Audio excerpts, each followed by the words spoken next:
I want to discuss something Bhaktivinoda Thakura said about chanting. In the 10 offenses, as you know, the last offense, one of the items of the last offense is distraction or inattention.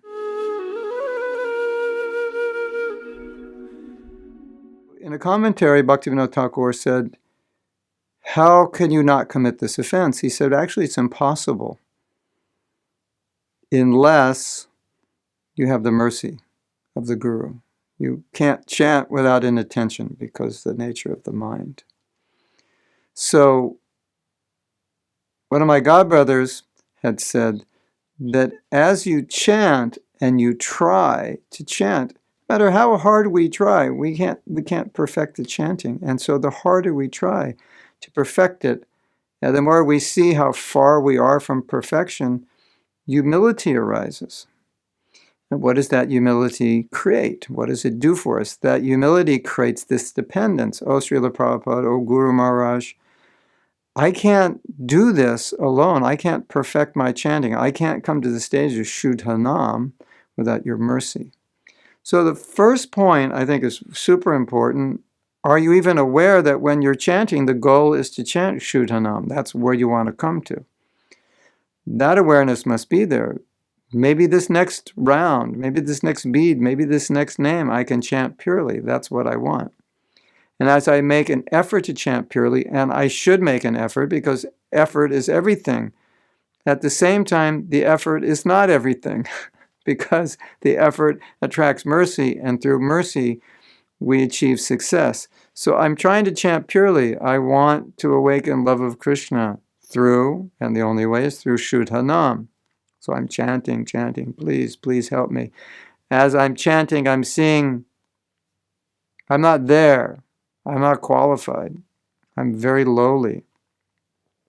And that's developing humility, and that humility is making me more dependent. Srila Prabhupada, please help me.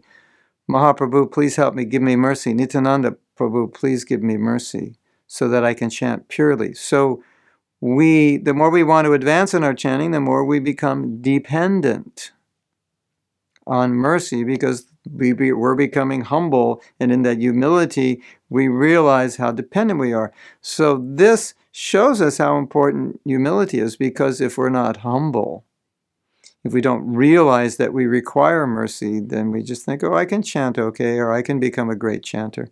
That's how people think materially. I can do this, I can become good at this, I just have to study it, I just have to practice it. In Krishna consciousness, that's only true to a certain degree. You can't just become good at something because you decide to become good, and you can't just become good because you study it. You require mercy. Without mercy, it's not going to happen.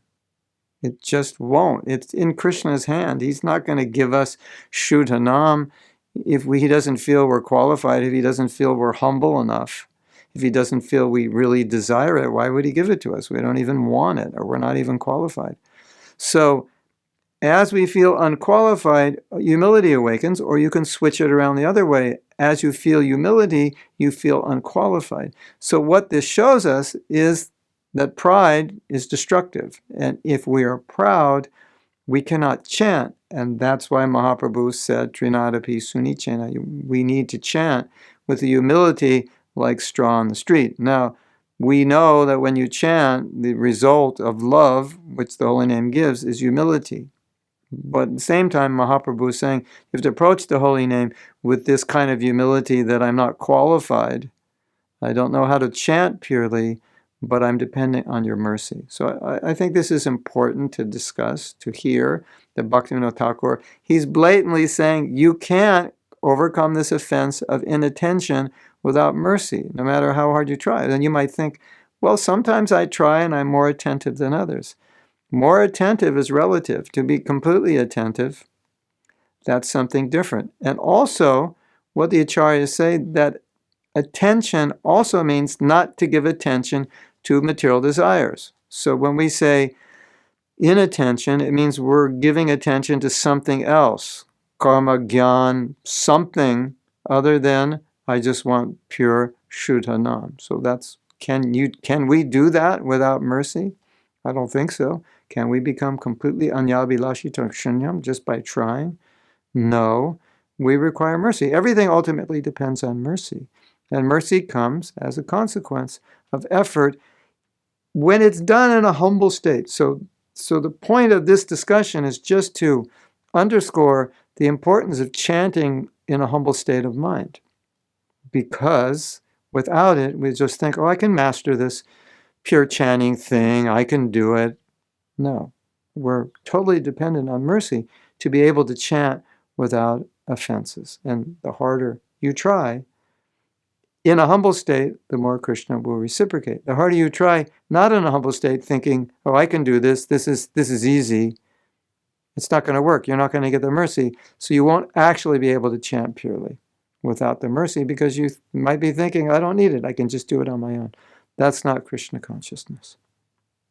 Krishna consciousness, it means I can only do it with the mercy of Guru and Krishna and Gauranga. Hare Krishna.